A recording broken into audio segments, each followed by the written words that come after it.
মন্ত্রী মিনিস্টাররা পর্যন্ত বলা শুরু করলো যে এই লোকটার তো মাথা খারাপ হয়ে গেছে, বউ মরে গিয়ে মাথা খারাপ হয়ে গেছে, পাগল হয়ে গেছে।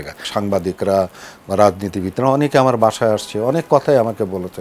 তার মধ্যে থেকে একজন সাংবাদিক আমাকে বলল যে ইলিয়াস সাহেব, আপনি শুনলাম যে আপনি নাকি চলচ্চিত্র ছেড়ে দিচ্ছেন। তা আমি কোনো কথা বলতাম না তখন আর কি। তো বললো যে দেখেন, আজকে যে আপনার বাসায় আসছে ইলিয়াস সাহেব, আজকেও কিন্তু অনেক জায়গায় কিন্তু দুর্ঘটনা ঘটেছে, অনেক মানুষ কিন্তু মারা গেছে কিন্তু। তো আপনি যে ইলিয়াস কাঞ্চন হয়েছেন, এটা কি শুধু আপনার স্ত্রীর ভালোবাসা দিয়ে হয়েছে? এই দেশের মানুষের ভালোবাসা দিয়ে কিন্তু আপনি ইলিয়াস কাঞ্চন হয়েছেন। আর আমরা আপনার কাছে কেন আসছি জানেন? যেহেতু আপনি ইলিয়াস কাঞ্চন, ওই যে অন্যান্যরা যে আজকে মারা গেছে তাদের এখানে কিন্তু আমরা যাই নাই, আপনি ইলিয়াস কাঞ্চন, আপনার কাছে আসছি।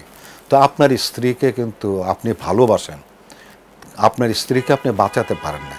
তা আপনি কি, যারা আপনাকে এত ভালোবাসে, যারা আপনাকে ইলিয়াস কাঞ্চন বানিয়েছে, তাদেরকে কি বাঁচানোর জন্য আপনি কিছু করবেন না, করতে পারেন না? আপনি একটু ভেবে দেখেন না আপনি পারেন কিনা।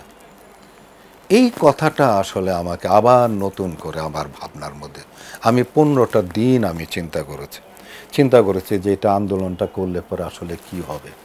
আমি চিন্তা করেছি আমার প্রফেশন থাকবে না, আর আমার প্রফেশন ছিল না কিন্তু, আপনারা জানেন কিন্তু আমার প্রফেশন থাকবে না। আমি যে অর্থ কামাই আমার প্রফেশনের মাধ্যমে, সেগুলো আমার আসবে না, এবং আমার এগুলো কষ্ট হয়েছে কিন্তু।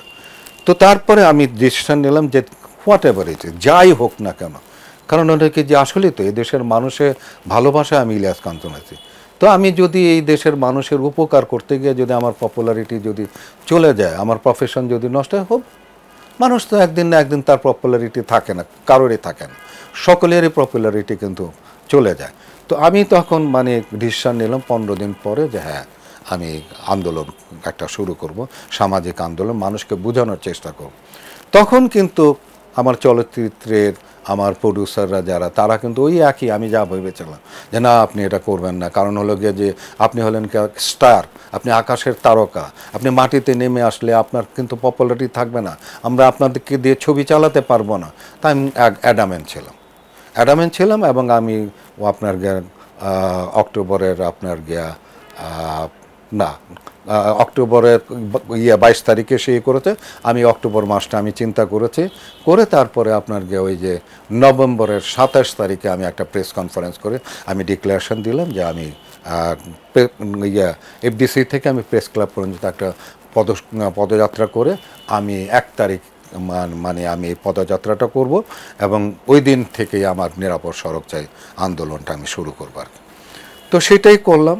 করার পর তো আপনার প্রথম দিকে তো আসলে আমার যে অর্থ যা ছিল, নিজস্ব যা আমি কামিয়েছিলাম, আমার পেছনে তখন বহু সাংবাদিকরা ছিল, তাদের নিয়ে, আমার ফলোয়ারদের নিয়ে, চলচ্চিত্রের মানুষদের নিয়ে আমি 2-3টা বাস, বড় বড় বাস ভাড়া করে বিভিন্ন জেলায় আমি যেতাম, সেখানে সমাবেশ করতাম। এমনকি এটিএম শামসুজ্জামান আমার সঙ্গে গিয়েছে, আমার সঙ্গে অরুণা বিশ্বাস গিয়েছে, রঞ্জনা গিয়েছে, নায়ক সত্তার গিয়েছে, অমিত হাসান গিয়েছে, অনেকেই কিন্তু গিয়েছে। আমি সকলের নাম এখন আমি প্রকাশ করতে পারি না। আর ডিরেক্টরদের মধ্যে তো আমাকে যারা খুবই ভালোবাসতো তারা সবাই কিন্তু আমার সঙ্গে একালে। নান্টু সাহেবের কথা বলবো যে উনি তো আমার এই সংগঠনের আপনার ভাইস চেয়ারম্যান ছিলেন। তো এই যে এই মানুষগুলো সকলে মিলে কিন্তু তখন বিভিন্ন জেলায় যেতাম, এবং সেই উপচে পড়া মানুষের মানে ধাক্কা সামলাতে পারতাম না, কেন এত মানুষ সেখানে গণজমায়েত হতো। তো সেইগুলো করতে করতে করতে করতে তারপরে যে আপনার ওই পরিবহন সেক্টরের মানুষরা ভয় পায় গেল, তারা মানে চিন্তা করলো যে তাদের বিরুদ্ধে বোধহয় এটা। আমি তাদেরকেও বোঝানোর চেষ্টা করলাম যে দেখেন, আপনাদের বিরুদ্ধে না, কিন্তু আমি দুর্ঘটনার যে কারণগুলো হচ্ছে সেইগুলোর জন্য।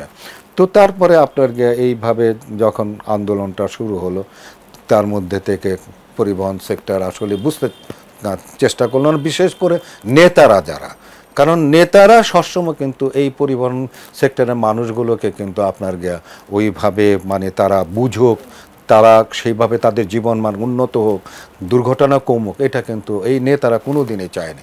তার কারণ হলো গিয়ে তার মধ্যে চাঁদাবাজির বিষয় ছিল, এবং এই পরিবহন সেক্টরে শ্রমিকদের বিশেষ করে লাঠিয়াল বাহিনী হিসাবে তারা কাজ করেছে, সরকারের সঙ্গে থেকেছে, কোনো আন্দোলনের মানে নস্যাৎ করে দেওয়ার জন্য এই লোকগুলিকে কাজে লাগাইছে। তো এই সমস্ত বিষয়গুলো যখন হলো তখন তারা মানে বলাও শুরু করলো, এবং আপনারা শুনেছেন মন্ত্রী মিনিস্টাররা পর্যন্ত বলা শুরু করলো যে এই লোকটার তো মাথা খারাপ হয়ে গেছে, বউ মরে গিয়ে মাথা খারাপ হয়ে গেছে, পাগল হয়ে গেছে। নাহলে এটা মানে সড়ক দুর্ঘটনা, এটা তো আল্লাহর মাল, আল্লাহ নিয়ে যায়, ভাগ্যের লেখা, এটা তো করার কিছু নেই, কারোর কিন্তু কোনো করার কিছু নেই। এই লোকটা তো মানে পাগল হয়ে গেছে গা, আল্লাহর মাল আল্লাহ নিয়ে গেছে গা, মৃত্যু কি ঠেকাইতে পারে নাকি? তো তখনও কিন্তু আমি মানে চিন্তা করলাম যে আসলে কি তাদের কথাটা ঠিক কিনা। তো আমি ধর্ম বই পড়া শুরু করলাম, কোরআন পড়া শুরু করলাম। আমি দেখলাম যে কি আছে আসলে হায়াত মত সম্পর্কে, কি বলা আছে আসলে, মানুষকে দুনিয়াতে পাঠাইছে কিসের জন্য পাঠাইছে, প্রত্যেকটা মানুষের মিশন আছে, এবং মানুষকে দুনিয়াতে পাঠাইছে কিন্তু এটা কিন্তু কর্মের জায়গাটা, দুনিয়াটা হলো কর্মের জায়গা। এখানে আমাকে কর্মই করতে হবে, কর্ম না করলে পরে আমার কোনো কিছু, আমার কর্ম আল্লাহ তাআলা করে দেবেন না। এবং যারা এটা ভাবে যে আমার কর্ম আল্লাহ করে দেবেন, তারা কিন্তু অনেক গুনাহের কাজ করেন। আমার কাজ আমাকে করার জন্য পাঠাইছে, আমার কাজ আমাকে করতে হবে, যার জন্য নবী রসুলরা কিন্তু আপনাকে যুদ্ধ করতে হয়েছে, এবং এমনকি যুদ্ধ করে যে সব যুদ্ধই জিতেছেন তা না, কিন্তু ওনারা আহত হয়েছেন, হ্যাঁ শহীদ হয়েছেন। তো কাজে এই যে বিষয়গুলো, এটা কিন্তু এটাকেই বলে পৃথিবীর নিয়ম আর কি, সৃষ্টির মানে সৃষ্টিকর্তার নিয়মই হলো এটা, যে আপনার কাজ আপনাকে করতে হবে।